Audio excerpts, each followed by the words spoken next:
رسوله الكريم أما بعد فأعوذ بالله من الشيطان الرجيم بسم الله الرحمن الرحيم إنما يريد الله ليذهب عنكم الرجس أهل البيت ويطهركم تطهيرا قال النبي صلى الله عليه وسلم الحسن والحسين سيدا شباب أهل الجنة أو كما قال عليه الصلاة والسلام إن الله وملائكته يصلون على النبي يا أيها الذين آمنوا صلوا عليه وسلموا تسليما اللهم صل على محمد وعلى آل محمد كما صليت على إبراهيم وعلى آل إبراهيم إنك حميد مجيد اللهم بارك على محمد وعلى آل محمد كما باركت على إبراهيم وعلى آل إبراهيم إنك حميد مجيد میرے انتہائی واجب الاحترام دوستوں، ساتھیوں، عزیزوں اور سننے والی میری محترم ماؤں اور بہنوں، اللہ رب العزت نے اپنی تمام مخلوقات میں انسان کو چنا ہے اور پوری تاریخ انسانیت میں اللہ نے عرب کو چنا ہے۔ عرب چنے ہوئے لوگ ہیں اور پھر ان عرب میں اللہ نے حضور کے آباء و اجداد میں ایک شخص مضر، اس کو اللہ نے چنا ہے۔ پھر مضر میں سے اللہ نے قریش کے خاندان کو چنا ہے۔ پھر قریش کے پورے خاندان میں سے اللہ نے آخری پیغمبر حضرت محمد رسول اللہ صلی اللہ علیہ وسلم کو چنا ہے۔ جس طرح ہمارے پیغمبر چنے ہوئے، اسی طرح ہمارے پیغمبر کا گھرانہ، ہمارے پیغمبر کے گھر والے سارے کے سارے چنے ہوئے لوگ ہیں۔ اللہ نے تمام انسانوں میں نبیوں کو اعلیٰ مقام دیا ہے۔ نبی بقیہ لوگوں سے افضل ہوتے ہیں اور پھر نبیوں میں 5 نبی بقیہ نبیوں سے اعلیٰ ہیں۔ حضرت نوح علیہ السلام، حضرت ابراہیم علیہ السلام، حضرت موسیٰ علیہ السلام، حضرت عیسیٰ علیہ السلام اور حضرت محمد رسول اللہ صلی اللہ علیہ وسلم، یہ تمام نبیوں میں 5 نبی چنے ہوئے لوگ ہیں۔ اور پھر ان 5 میں سے آخری پیغمبر حضرت محمد رسول اللہ صلی اللہ علیہ وسلم ان 5 میں سب سے اعلیٰ اور افضل ہے۔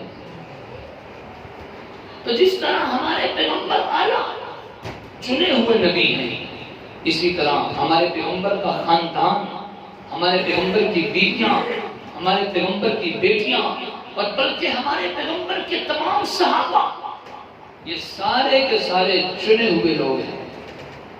یہ عام ہستیاں نہیں ہیں، یہ بڑے مقام اور مرتبے والی ہستیاں ہیں۔ سب سے افضل درود کون سا ہے؟ بولیے، سب سے افضل درود کون سا ہے؟ درود ابراہیمی۔ درود ابراہیمی جب ہم پڑھتے ہیں، آپ نے کبھی غور کیا کہ درود ابراہیمی اس وقت تک مکمل نہیں ہوتا جب تک حضور کے ساتھ حضور کی آل کا تذکرہ نہ ہو۔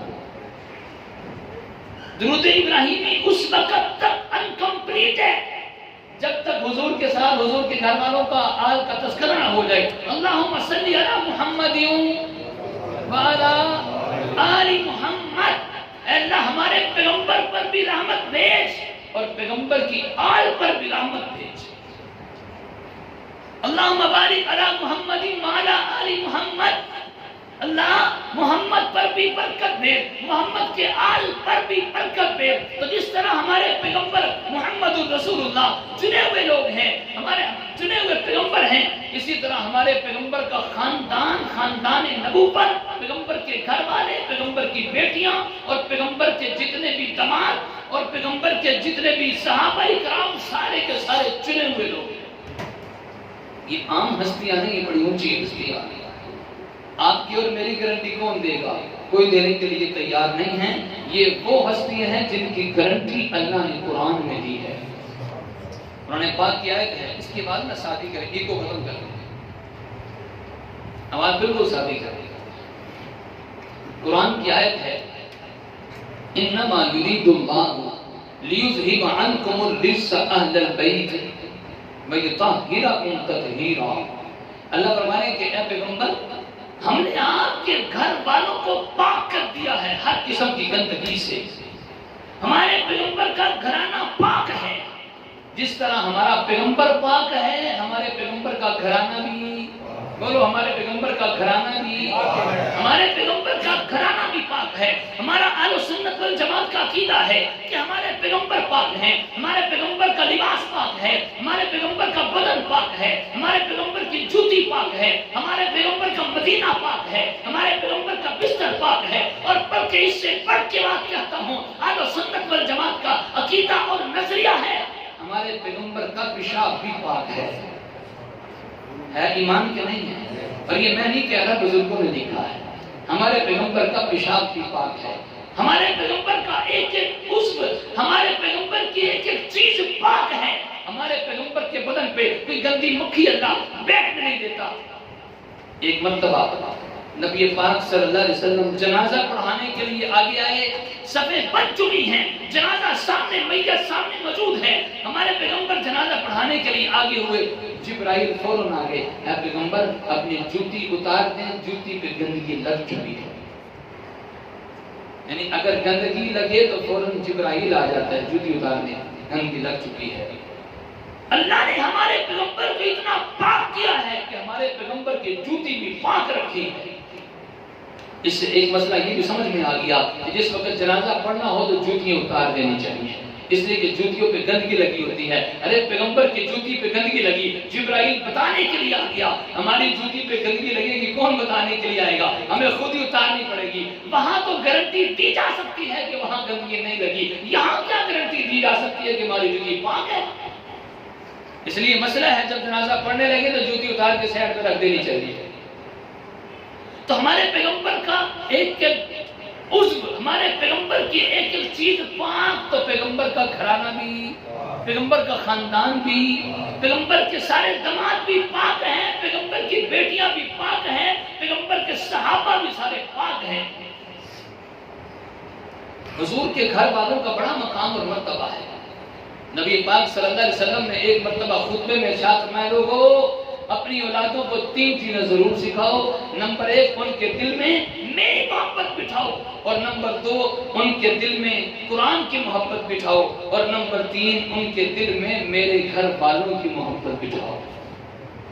حضور بتلا کر گئے ہیں، گویا حضور وصیت کر کے گئے ہیں، ایک مسئلہ سمجھا کے گئے ہیں۔ جس طرح حضور کی محبت ایمان کی بنیاد ہے، قرآن کی محبت ایمان کی بنیاد ہے، اس طرح پیغمبر کے گھر والوں کی محبت بھی ایمان کی بنیاد ہے۔ اور بلکہ علامہ ابن تیمیہ رحمۃ اللہ علیہ، جن کا فتویٰ آج سعودی عرب میں چلتا ہے، انہوں نے یہ بات لکھی ہے، اہل سنت والجماعت کی نشانی اور علامت ہے کہ حضور کے گھر والوں سے اہل بیت سے محبت کرتا ہوگا۔ لوگ پھر بھی کہیں کہ سنی اہل بیت کو نہیں مانتے۔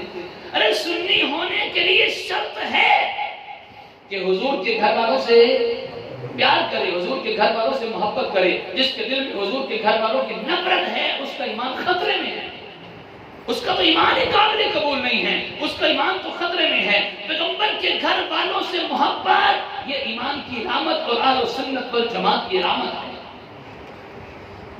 اور حضور کے گھر والوں سے محبت ہمیں صحابہ نے سکھائی ہے کہ محبت ایسے کرنی ہے۔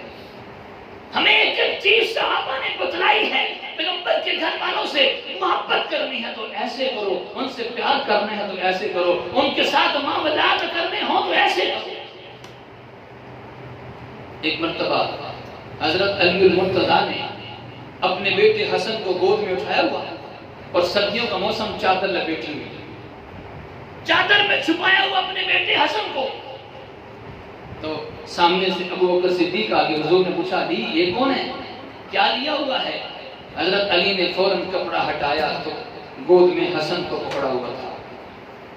صدیق اکبر نے فرمایا کہ علی بیٹا تو تیرا ہے لیکن صحیح بتاؤں لگتا حضور جیسا ہے۔ علی بیٹا تیرا لگتا حضور جیسا ہے۔ اللہ نے حضرت حسن کو کیسا بنایا تھا؟ حضرت حسن کا چہرہ حضور جیسا تھا اور چہرے سے لے کر پاؤں تک علی جیسا تھا، اور حسین کا چہرہ علی جیسا تھا اور گردن سے لے کر پاؤں تک حضور جیسا تھا۔ یعنی یوں کہہ لیں کہ حسن کا آدھا بدن حضور سے ملتا تھا، آدھا علی سے ملتا تھا۔ حسین کا آدھا بدن حضور سے ملتا تھا، آدھا علی سے ملتا تھا۔ تو اس لیے حضور نے فرمایا کہ علی بیٹا تو تیرا ہے لیکن لگتا حضور پہ بالکل حضور جیسا ہے۔ بتاؤ یہ بات محبت میں کہی تھی کہ لڑائی اور دشمنی میں کہی تھی؟ یہ بات محبت میں کہی تھی۔ صدیق کو حسن اور حسین سے بڑا پیار تھا۔ یہ بات صدیق نے پیار اور محبت میں کہی تھی۔ اور بلکہ عجیب ایک اور بات بتلاؤں آپ، حضرت صدیق اکبر جس وقت خلیفہ بنا، منبر پر تشریف لے گئے، کافی لمبا چوڑا خطبہ دیا۔ اس خطبے میں ایک بات یہ بھی تھی، کیا لوگوں حسن اور حسین حضور کے پیارے نواسے ہیں، حسن اور حسین جنت کے پھول ہیں، حسن اور حسین جنت کے شہزادے ہیں۔ لوگوں ان سے کبھی نفرت نہ کرنا، ان سے پیار کرنا، یہ ایمان کی علامت ہے۔ کون کہہ رہے ہیں؟ بولو کون کہہ رہے ہیں؟ آواز نہیں آ رہی، سنیو آپ کی آواز نہیں آ رہی۔ کون کہہ رہے ہیں؟ حضرت ابوبکر صدیق کہہ رہے ہیں کہ حسن اور حسین سے پیار کرنا محبت کی علامت ہے، کبھی ان سے نفرت نہ کرنا۔ اب اگر کوئی کہے کہ صدیق اکبر کا حسن اور حسین سے پیار نہیں تھا تو جھوٹ بولتا ہے۔ ہم نے خود سنا ہے کہ صدیق تو خود کہہ رہے ہیں کہ حسن اور حسین سے پیار کرنا ایمان کی علامت ہے۔ حضرت عمر فاروق رضی اللہ تعالیٰ عنہ کئی مرتبہ علی کے دروازے پر گئے، دروازہ کھٹکھٹایا، اندر سے علی۔ حضرت علی حیران کہ اے امیر المؤمنین، آپ 22 لاکھ مربع میل کے حکمران ہیں، آپ ہمیں بتلا دیتے، ہم آپ کے پاس آ جاتے، آپ امیر المؤمنین ہیں، آپ آرڈر کرتے، ہم آپ کے پاس آ جاتے۔ حضرت عمر فاروق نے فرمایا بس حسن اور حسین کی محبت نے بے چین کر دیا، ان کو دیکھنے کے لیے آیا۔ کون کہہ رہے ہیں؟ اب بتاؤ پیار ہے کہ لڑائی ہے؟ پیار ہے کہ لڑائی ہے؟ ایک سمپل سی بات یاد رکھیں، جو پیار اور محبت کی بات کرتا ہے وہ ایمان والا ہے، جو لڑائی کی بات کرتا ہے بے ایمان ہے۔ وہ منافق تو ہو سکتا ہے، ایمان والا نہیں ہو سکتا۔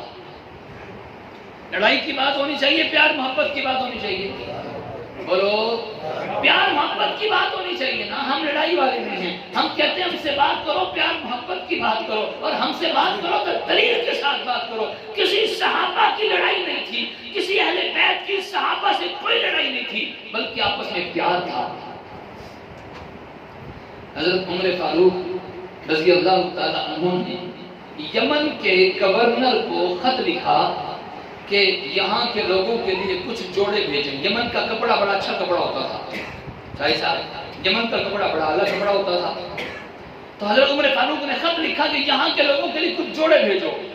یمن کے گورنر نے کافی سارے جوڑے تیار کر کے مدینہ میں بھیجے، سارے لوگوں نے نئے نئے جوڑے پہن لیے۔